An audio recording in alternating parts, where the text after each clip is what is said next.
प्यारे बच्चों नमस्कार, मैं हूं लवकुश मिश्रा और फिजिक्स मैथ लेक्चर में आपका स्वागत है।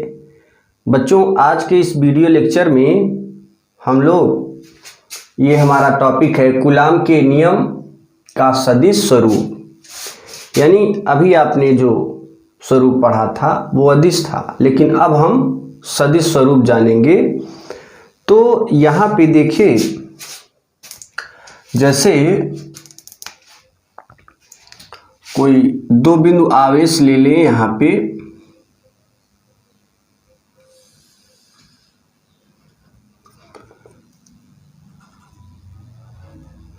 ये बिंदु ए है और ये हमारा बिंदु बी है। बिंदु ए पर आवेश प्लस Q1 और इस पर जो है प्लस Q2 है, और इन दोनों के जो बीच की दूरी है प्यारे बच्चों वो है स्मॉल r। ये स्मॉल r है।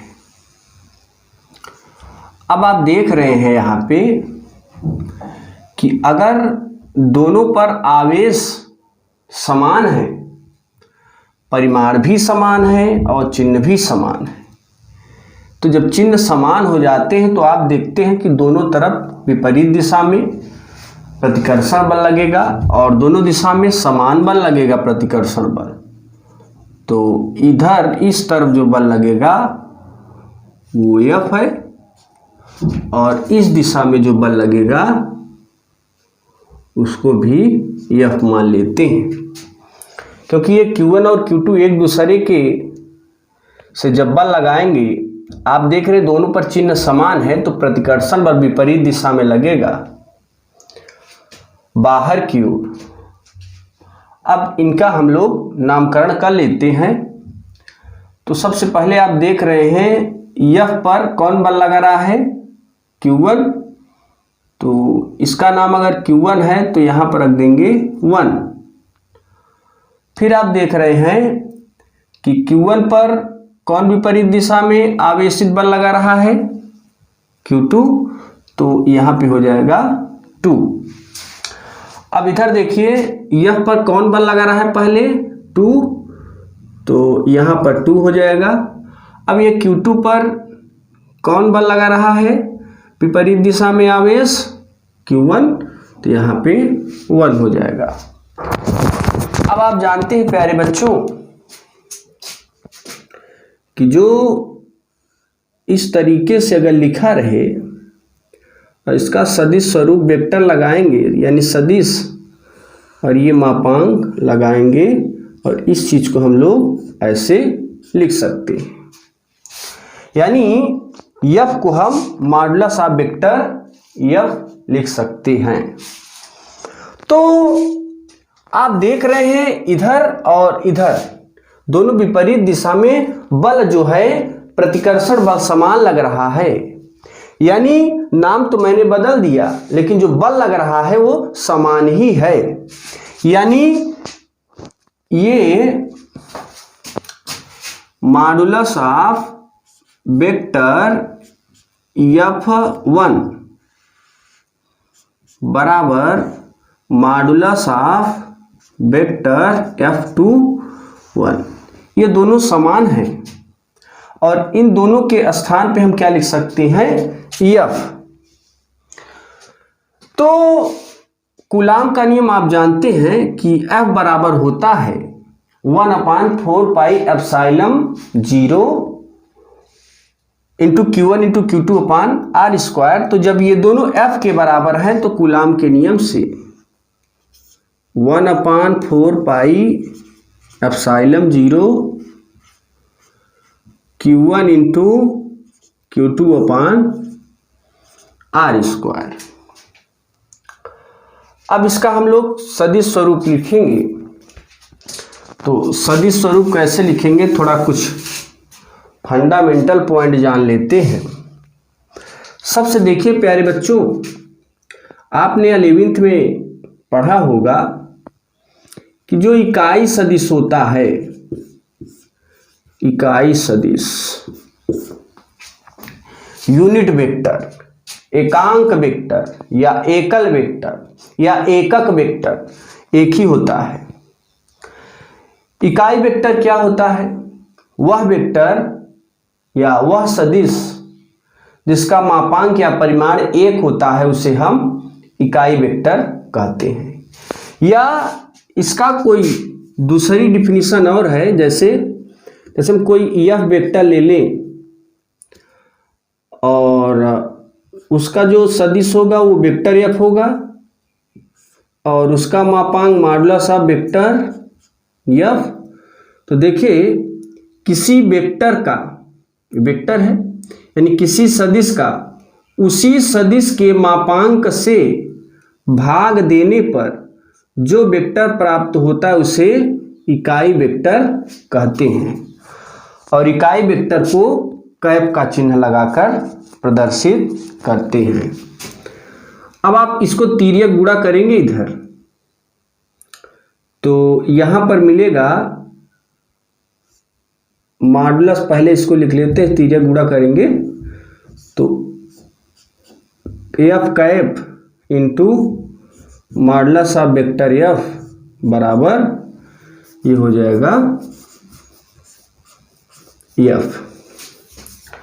और इस चीज को हम अगर ऐसे डिफाइन करें एफ, और आप जानते हैं अभी मैंने बताया कि मॉडुलस ऑफ वेक्टर एफ के स्थान पे एफ लिख सकते हैं, तो यहां होगा एफ बराबर वेक्टर एफ।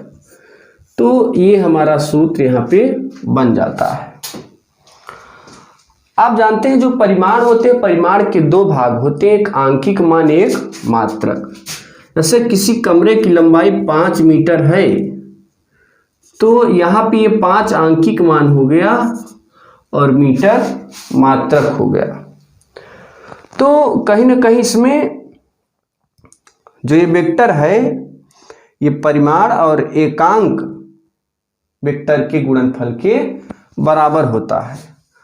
अगर इस फार्मूले से बात करें हम लोग तो यहां पर देखिए अगर इसका सदिश हम निकालें इस फार्मूले से, बहुत ध्यान से समझिएगा प्यारे बच्चों,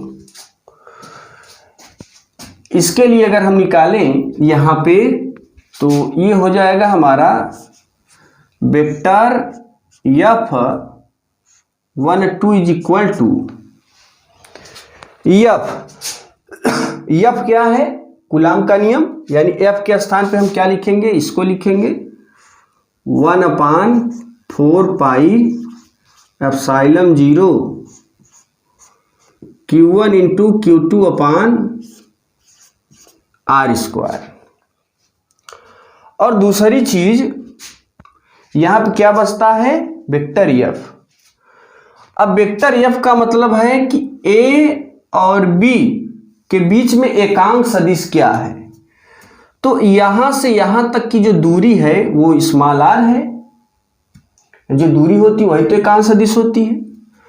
तो और इसका डायरेक्शन आप देख रहे हैं Q2 से Q1 की ओर है, तो हम लोग r कैप लिखेंगे यहां पे, और दूरी किधर से किधर है? Q2 से Q1 की ओर, तो यहां पे 2 लिख देंगे, यानी डायरेक्शन इस तरीके से बनाएंगे, ऐसे, ये ऐसे जाएगा।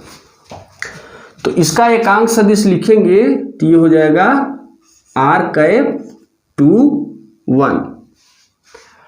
अब देखिए, अब अगर इस दिशा में बात करें तो आप कहीं देख रहे हैं इसमें, अगर इसके दिशा में अगर इसके लिए हम सदिश निकालें तो वेक्टर F21, यहाँ पे F21 लिखा है, बराबर, अब यही फिर से फार्मूला, वेक्टर F21 बराबर F की वैल्यू कूलॉम का नियम है 1/4 pi epsilon 0 Q1 into Q2 अपान R स्क्वायर।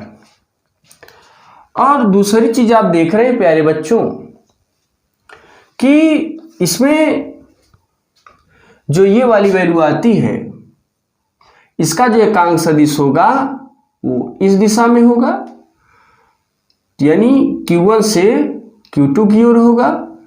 तो यहाँ पर हम लोग एकांक सदिश r कैप और दिशा 1 2, यानी एकांक सदिश की दिशा Q1 से Q2 की ओर होगी। तो यहाँ पर देखिए, यहाँ पर लिखेंगे r कैप 1 2। अब आप इन दोनों से देख रहे हैं कि इसमें जो वेक्टर r1 और वेक्टर r21 परिमाण में तो बराबर है, परिमाण में आप देख रहे हैं बराबर है, लेकिन इनकी जो दिशाएं हैं वो विपरीत हैं। बल के मान भी बराबर हैं, लेकिन इनकी दिशाएं विपरीत हैं। तो यहां पे इसके दो नियम मिलेंगे। अब दो नियम कौन है?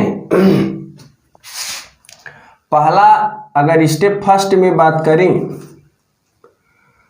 तो स्टेप फर्स्ट में दो मिलेंगे पॉइंट। एक तो मिलेगा ये, इसकी आप देख रहे हैं एकांक सदिश दिशा विपरीत। आपने एक 11th में वेक्टर पढ़ा था जिसका नाम था असमान वेक्टर।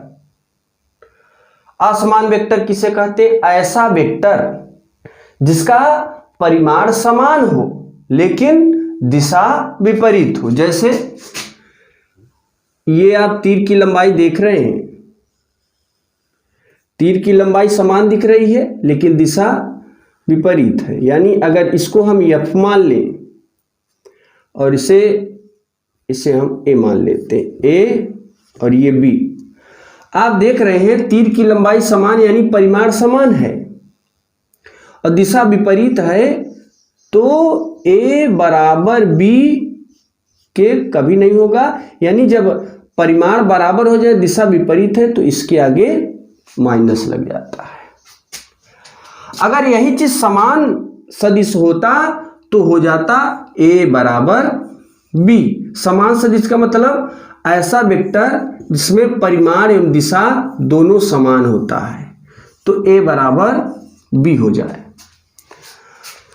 तो प्यारे बच्चों, यहां पर ये जो रूल लगेगा इसी असमान वेक्टर का रूल लगाएंगे। तो यहां पे देख रहे हैं इसका डायरेक्शन इधर, एकांक सदिश इसका डायरेक्शन इधर, तो ये हो जाएगा r cap 21 minus r cap 1 2।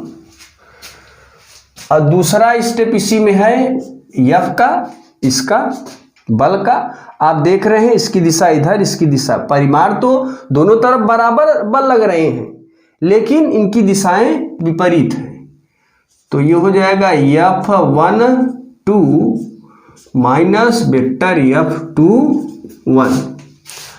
अब स्टेप जो 2 है प्यारे बच्चों, वो एक केंद्रीय बल प्रदान करता है। इसमें जो है एक केंद्रीय बल है। एक केंद्रीय का मतलब है, केंद्रीय का मतलब है केंद्रीय बल का मतलब है कि यहां पर एक रेखा पर जब कोई बल लगेंगे, रेखा से बाहर नहीं जाएंगे, तो वो बल केंद्रीय बल होता है। तो प्यारे बच्चों, आशा करते हैं कि आप लोग इसे अच्छे से समझ पाए होंगे। तो वीडियो को लाइक और चैनल को सब्सक्राइब करना मत भूलिए।